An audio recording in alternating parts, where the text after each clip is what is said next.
പ്രിയ സഹോദരരെ, കർത്താവായ യേശു ക്രിസ്തുവിൻ്റെ രണ്ടാം വരവെന്ന ചാനലിലേക്ക് നിങ്ങൾക്ക് എല്ലാവർക്കും സ്വാഗതം പറയുമ്പോൾ വളരെ ഖേദകരമായ ഒരു വാർത്ത നമ്മളെല്ലാം കേട്ടുകൊണ്ടിരിക്കുകയാണ്. വയനാട്ടിലെ ഉരുൾപൊട്ടൽ, അതുപോലെ തന്നെ കോഴിക്കോട് ജില്ലയിലെ വിലങ്ങാട് എന്ന സ്ഥലത്ത് ഉരുൾപൊട്ടൽ, ഇവിടെയൊക്കെ സംഭവിക്കുന്ന സംഭവങ്ങളെക്കുറിച്ച് നമുക്ക് ചിന്തിക്കാനോ ഒന്നും പറ്റാത്ത അവസ്ഥ. മനുഷ്യൻ്റെ മനസ്സ് പേടിച്ചും സങ്കടപ്പെട്ടും വിറങ്ങലിച്ചു പോകുന്ന അവസ്ഥ, മരച്ച് നമ്മളൊക്കെ നിന്ന് വിറച്ചു പോകുന്ന അവസ്ഥയാണുള്ളത്. എന്താണ് അതിന് പറയേണ്ടതൊന്നും എനിക്കറിയത്തില്ല. പ്രിയ സഹോദരങ്ങളെ, എനിക്ക് ഇത്തരണത്തിൽ പറയാനുള്ള ഒന്ന് രണ്ട് കാര്യങ്ങൾ പറഞ്ഞ് സൂചിപ്പിച്ച് ചുരുങ്ങിയ ഒരു ക്ലാസ്സിൽ ഞാൻ നിങ്ങളോട് സംസാരിക്കാൻ ആഗ്രഹിക്കുകയാണ്. അതിൻ്റെ കാരണം ഇതാണ്. നമ്മുടെ കേരളത്തിൻ്റെ എത്രയോ മലയോര പ്രദേശങ്ങളിലാണ് ഈ മലയോരങ്ങളിലെ വലിയ മലകളെ താങ്ങി നിർത്തിയിരിക്കുന്ന വലിയ പാറക്കെട്ടുകളാണ്. ഈ പാറക്കെട്ടുകളുടെ പുറത്താണ് ഒരു വീട് പോലെ ഈ പർവ്വതങ്ങളും മലകളും നിൽക്കുന്നത്. ആ പാറക്കെട്ടുകളെ പല പല ആവശ്യങ്ങൾക്ക് വേണ്ടി മനുഷ്യൻ കരിങ്കൽ ക്വാറിയായിട്ട് ഭീകരമായ വെടിവെച്ച് കല്ല് പൊട്ടിച്ചെടുക്കുമ്പോൾ അവിടെ നടക്കുന്ന പ്രകമ്പനങ്ങൾ മണ്ണിനെ ഒരുപാട് ബാധിക്കുന്നതായിട്ട് ശാസ്ത്രം പണ്ട് മുതലേ പറഞ്ഞിട്ടുള്ളതാണ്, എല്ലാവർക്കും അറിയാവുന്നതുമാണ്. അതുപോലെ കരിങ്കൽ ക്വാറികൾ, ചെങ്കൽ ക്വാറികൾ, ഇതൊക്കെ അതുപോലെ തന്നെ റോഡിൻ്റെ ഒരു സൈഡിൽ കേബിൾ ഇടാൻ വേണ്ടി, പിന്നെ കേബിൾ എത്ര മണ്ണമുള്ള കേബിൾ ഇടാൻ വേണ്ടിയിട്ട് എല്ലാ റോഡും പിന്നെ JCB ഉപയോഗിച്ച് അതിൻ്റെ മാന്തി ഉപയോഗിച്ച് അത് മാന്തി കുഴിച്ചിടുന്നു. ഇവിടെയൊക്കെ സംഭവിക്കുന്നത് എന്താണ്? വെള്ളം താഴാനുള്ളൊരു അവസരം ഉണ്ടാക്കി കൊടുക്കുകയാണ്. എന്നാൽ ആ കേബിളൊക്കെ ഇരുമ്പിൻ്റെ കുഴലിൽ കൂടെ ഇട്ട് റോഡിൻ്റെ സൈഡിൽ കൂടെ ഇട്ടാൽ അവിടെ കുഴിച്ച് മാന്തേണ്ട ആവശ്യം വരുന്നില്ല. അതുപോലെ കരിങ്കൽ ക്വാറികൾ എന്തിനു വേണ്ടിയിട്ടാണ് അതിൻ്റെ കല്ല് നമ്മൾ പൊടിച്ചെടുക്കുന്നത്? എന്തിനു വേണ്ടിയിട്ടാണ് മെറ്റൽ ഉണ്ടാക്കുന്നത്? ഏറ്റവും കൂടുതൽ ഉപയോഗിക്കുന്നത് പ്രിയപ്പെട്ടവരെ വീടുകൾക്ക് വേണ്ടിയാണ്, കെട്ടിടങ്ങൾക്ക് വേണ്ടിയാണ്. എന്നാൽ പ്രിയ സഹോദരങ്ങളെ, നമ്മൾ സത്യം മനസ്സിലാക്കണം. മനുഷ്യൻ്റെ ഉപഭോഗ തൃഷ്ണയുടെ അത്യാസക്തിയുടെ തിക്തഫലങ്ങൾ, അഥവാ റിഫ്ലക്ഷനുകളാണ് മനുഷ്യൻ തന്നെ അനുഭവിക്കുന്നത്. റോഡിൻ്റെ ആവശ്യത്തിന് വേണ്ടി മാത്രം കുറച്ച് മെറ്റൽ ഉൽപ്പാദിപ്പിച്ചാൽ എത്രയോ പകുതിയായിട്ട് നമുക്ക് കല്ലിൻ്റെ വെടിവെക്കൽ ഉൽപ്പാദനം കുറയ്ക്കാൻ സാധിക്കും. എന്നാൽ വീടുകൾക്ക് വേണ്ടി വരുമ്പോൾ 8ഉം 10ഉം നിലകളും 5, 4 നിലകളും 2, 3 നിലയുള്ള വീടുകൾ പണിയുമ്പോൾ എന്തുമാത്രം അത്രയും സ്ക്വയർ ഫീറ്റിലുള്ള അത്രയും മെറ്റലുകൾ നമുക്ക് വേണം. ചെറിയ കുഞ്ഞു കഷ്ണം കല്ലുകൾ അത് നമുക്ക് വേണം. അപ്പോൾ വീടിൻ്റെ പണി, ഞാൻ ഒറ്റ കാര്യം ചോദിക്കുന്ന പ്രിയ സഹോദരങ്ങളെ, 500 വർഷങ്ങൾക്ക് മുമ്പ് ഈ ഭൂമിയിൽ ഉരുൾപൊട്ടൽ ഉണ്ടായിരുന്നോ? ഒറ്റ ചോദ്യമാണ്. ഈ ചോദ്യത്തിൻ്റെ ഉത്തരം ആർക്ക് വേണമെങ്കിലും കമൻറ്റ് ബോക്സിൽ കൂടെ തരാവുന്നതാണ്. എന്നോട് സംസാരിക്കാൻ വേണ്ടി താല്പര്യമുള്ളവർക്ക് സംസാരിക്കാം. 500 വേണ്ട, നമുക്കൊരു 200 വർഷം പുറകോട്ട് കൂട്ടാം. അതായത് ഇന്നത്തെ JCBയും ഇന്നത്തെ കരിങ്കൽ ക്വാറികളും ഇന്നത്തെ ചെങ്കൽ ക്വാറികളും ഇന്നത്തെ റോഡിൻ്റെ നിർമ്മാണങ്ങളും അതുപോലെ തന്നെ റോഡിൻ്റെ സൈഡിലുള്ള കേബിൾ കുഴിക്കലുകളും അതുപോലെ മലയോര മേഖല റിസോർട്ടുകൾക്ക് വേണ്ടിയിട്ട് എത്രയോ JCBകളാണ് മലമേഖലകളിൽ. ഇതിൻ്റെ വൈബ്രേഷൻ ചെറുതാണോ? ഇതിൻ്റെ വൈബ്രേഷൻ, അതിൻ്റെ ഭാഗത്തുള്ള കല്ല് പൊട്ടിക്കൽ. എന്തുകൊണ്ടാണ് ഉരുൾപൊട്ടൽ എന്ന ചോദ്യത്തിന് ഒരേ ഒരു ഉത്തരവുള്ളൂ. 200 വർഷങ്ങൾക്ക് മുമ്പ് ഉരുൾപൊട്ടലുകൾ ഉണ്ടായിരുന്നോ? ഒറ്റ ചോദ്യം. അതിന് ഉത്തരം കണ്ടെത്തിയാൽ മാത്രം മതി. മനുഷ്യൻ്റെ ഉപഭോഗ തൃഷ്ണ, അത് മാറി മാറി വരുന്ന ഗവൺമെൻറ്റുകൾ അതിൻ്റെ ഉപഭോഗത്തെ തൻ്റെ സൗകര്യാർത്ഥം വളച്ചൊടിച്ച് പണം കൊയ്യുമ്പോൾ ദുരന്തങ്ങൾ അനുഭവിക്കുന്നത് ഈ നാട്ടിലെ സാധാരണക്കാരനാണ്. ഒരു മന്ത്രിയും ആ ഉരുൾപൊട്ടലിൽ ഒലിച്ചു പോയിട്ടില്ല. ഒരു മന്ത്രിയുടെയും ഒരു വ്യവസായ പ്രമുഖൻ്റെയും വീടോ പണമോ ധനമോ നഷ്ടപ്പെട്ടിട്ടില്ല. സാധാരണക്കാരായ കൂലി വേലക്കാർ, അന്നൊന്ന് വേണ്ടുന്ന അപ്പത്തിന് വേണ്ടി അന്നന്ന് അധ്വാനിച്ച് തൻ്റെ കൂരയ്ക്കുള്ളിൽ ചുരുങ്ങിക്കൂടുന്ന പാവപ്പെട്ട മനുഷ്യർ, അതിന് 1-2 ആൾക്കാരൊക്കെ വല്ല വാർക്ക് കിട്ടുന്നതൊക്കെ പോയിട്ടുണ്ടാവും.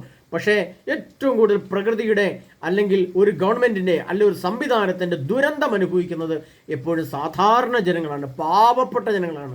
അതായത് ഇത്തരം വ്യവസായങ്ങൾ നടത്തുന്നതിന് വേണ്ടി ആ രാഷ്ട്രീയ സംവിധാനങ്ങളോ അല്ലെങ്കിൽ അതിൻ്റെ സംവിധാനങ്ങളോ ഉപയോഗിച്ച് പ്രകൃതിയുടെ വസ്തുക്കളെ ചൂഷണം ചെയ്യുമ്പോൾ അതിൻ്റെ പ്രകമ്പനമാകുന്ന ഭൂമിക്ക് പ്രകമ്പനമേൽക്കുമ്പോൾ ആ വിള്ളലിൽ കൂടെ വെള്ളം ഒലിച്ചിറങ്ങുകയും കഠിന മഴയുടെ സമയത്ത് ഇത് ഉരുൾപൊട്ടലായിട്ട് വരികയും ചെയ്യും.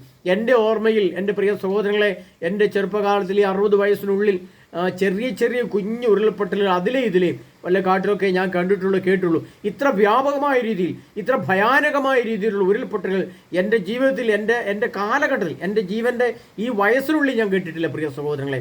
അതുകൊണ്ട് നമ്മൾ പഠിക്കുകയും മനസ്സിലാക്കുകയും ചെയ്യേണ്ടത്, നീ പ്രകൃതിയെ ദ്രോഹിച്ചാൽ പ്രകൃതി നിന്നെ തിരിച്ചടിക്കും എന്നതിൻ്റെ തെളിവാണിത്.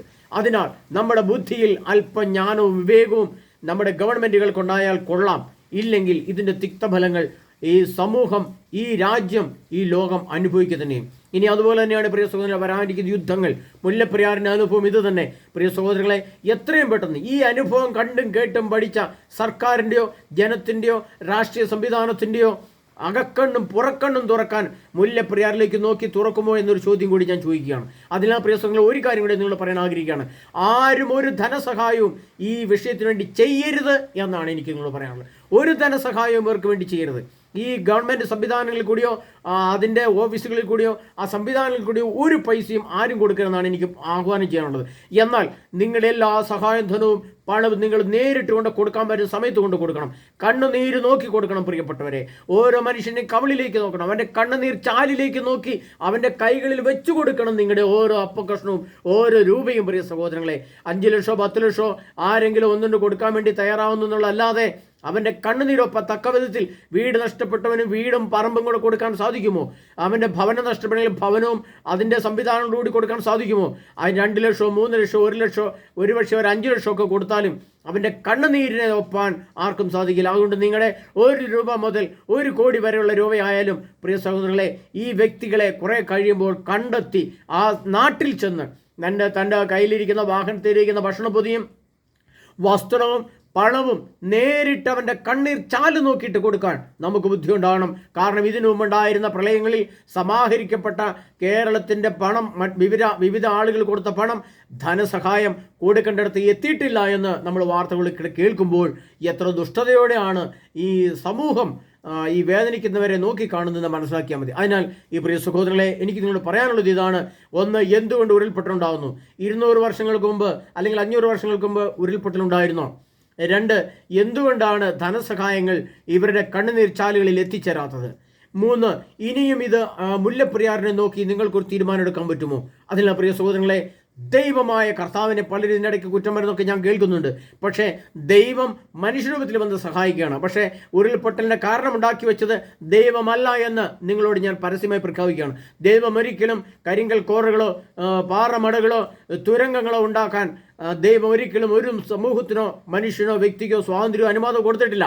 പ്രകൃതി വസ്തുക്കളെ അമിതമായി ചൂഷണം ചെയ്തതിൻ്റെ പ്രകൃതിയുടെ വേദന, പ്രകൃതിയുടെ കണ്ണുനീരാണ് ആ പൊട്ടി ഒഴിയെന്ന് മനസ്സിലാക്കാൻ ഇനിയെങ്കിലും നമുക്ക് കണ്ണു തുറക്കാൻ സാധിക്കട്ടെ.